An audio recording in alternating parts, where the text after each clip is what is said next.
Berita dari Abu Qatadah Al-Ansari radhiyallahu anhu mengatakan bahwa Rasulullah SAW pernah sholat padahal beliau sedang menggendong Umamah binti Zainab binti Rasulullah SAW.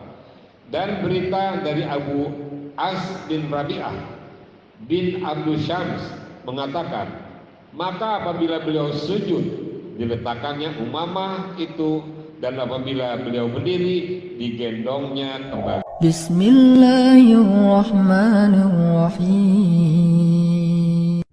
Jadi kita lanjutkan pembacaan terjemahan Sahih Bukhari jilid 1 kitab Salat hadis 293. Bismillahirrahmanirrahim.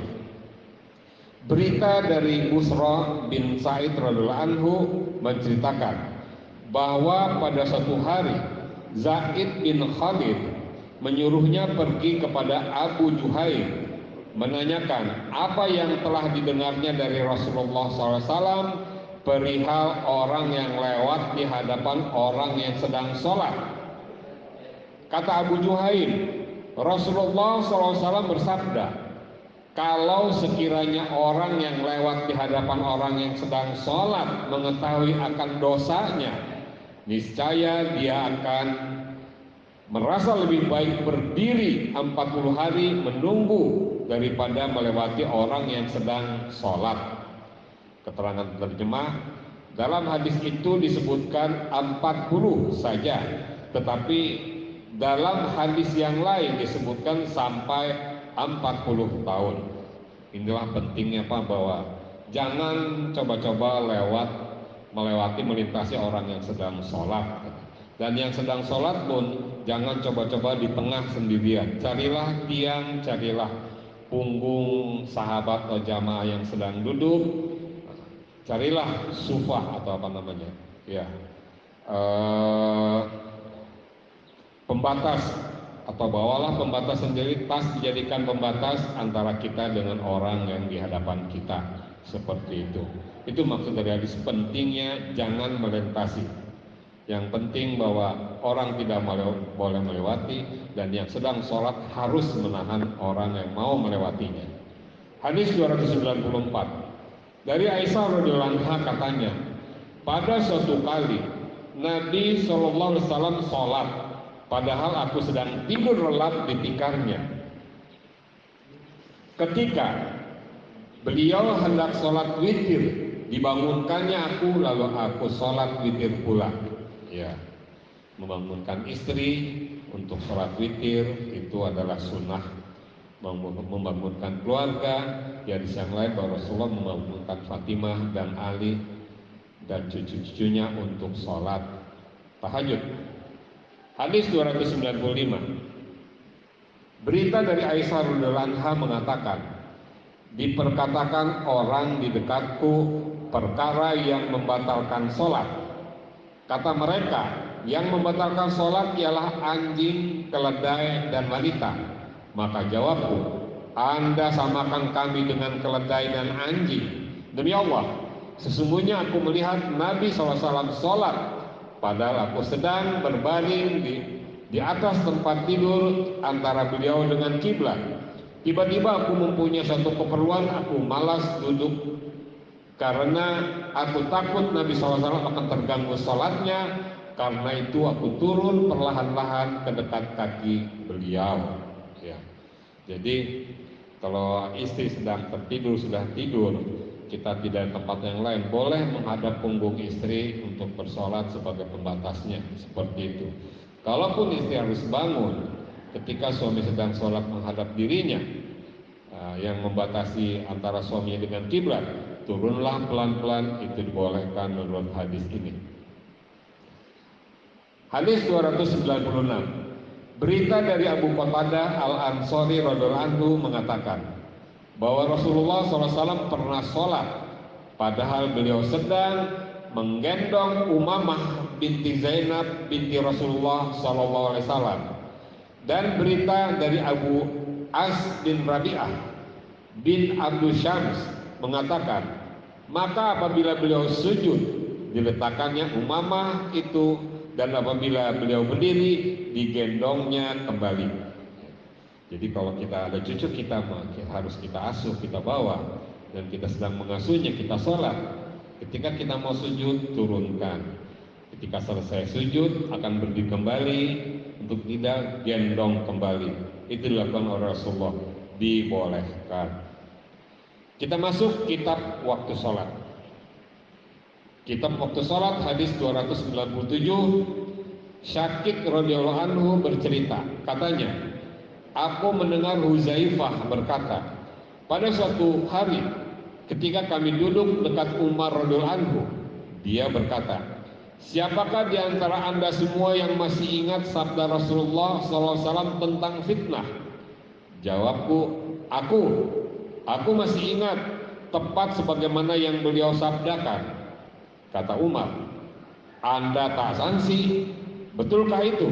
Jawabku, fitnah atau kesalahan seseorang laki-laki dalam keluarganya, hartanya, anaknya, tetangganya dihapuskan oleh sholat, puasa, sedekah, dan oleh amar ma'ruf serta nahi munkar.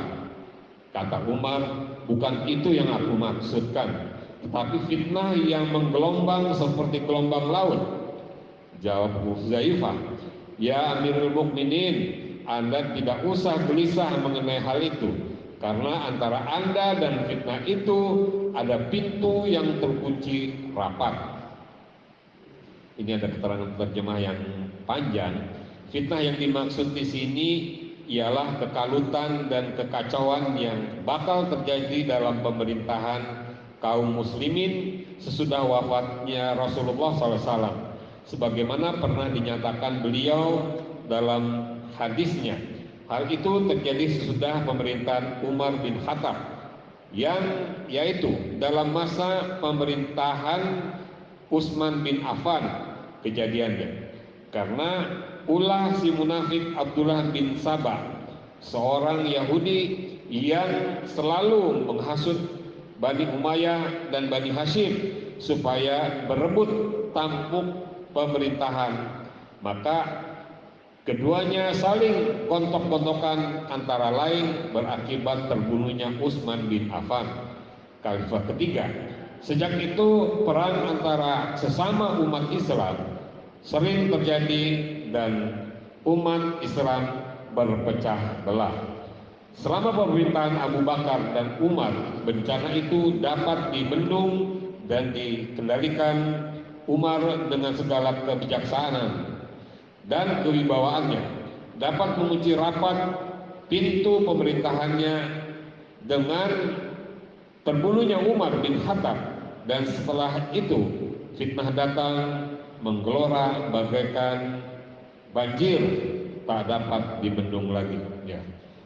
Dari kisah ini nanti kita akan tahu bahwa akan terpisah, akan habisnya khilafah yang diakhiri oleh Ali dan kerajaan dimulai oleh Muawiyah. Lanjutan dari hadis ini, kata Umar, apakah pintu itu dipecah atau dibuka orang? Jawab Huzaifah, akan pecah. Kata Umar, kalau sudah pecah, tentu tak dapat dikunci lagi untuk selama-lamanya. Kata Syakik dan kawan-kawan bertanya kepada Huzaifah, apakah Umar tahu pintu itu?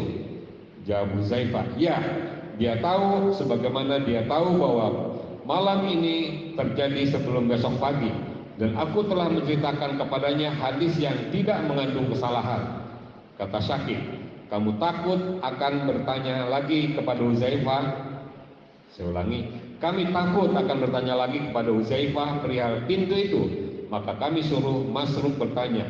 Jawab Huzaifah, pintu itu ialah Umar sendiri. Ya. Pintu yang pecah itu maksudnya Umar wafat. Setelah Umar wafat, keadaan umat Islam pada zaman Khalifah terakhir itu tidak terkendali. Itu maksudnya fitnah di mana-mana. Hadis terakhir ke pagi hari ini, hadis 298, berita dari Ibnu Mas'ud radhiyallahu anhu mengatakan bahwa seorang laki-laki mencium seorang perempuan. Lalu dia datang kepada Nabi SAW menceritakan halnya itu kepada beliau. Maka Allah Subhanahu wa Ta'ala menurunkan ayat, dan dirikanlah sholat itu pada kedua tepi siang, pagi, dan petang. Dan pada bagian permulaan daripada malam, sesungguhnya perbuatan yang baik-baik menghapuskan perbuatan buruk-buruk. Laki-laki itu bertanya, ya Rasulullah, apakah ini untuk saya saja? Jawab Nabi SAW, untuk seluruh umatku. Itu Al-Quran surat Hud ayat 114. Ya begitulah, kalau syahwat sudah menggebu dan bukan mahram, saling berciuman, insya Allah menurut hadis ini bisa dihapuskan melalui sholat, sedekah, puasa, dan amalan baik lainnya. Demikian hadirin, mudah-mudahan semua kita pahami dengan benar, dan semua larangan dari Rasulullah kita ikuti, dan suruhannya pun kita ikuti. Mudah-mudahan kita mendapatkan pula sahabat dari beliau kelak. Subhanakallahumma rabbana wa bihamdika asyhadu an la ilaha illa anta astaghfiruka wa atubu ilaik. Assalamualaikum warahmatullahi wabarakatuh.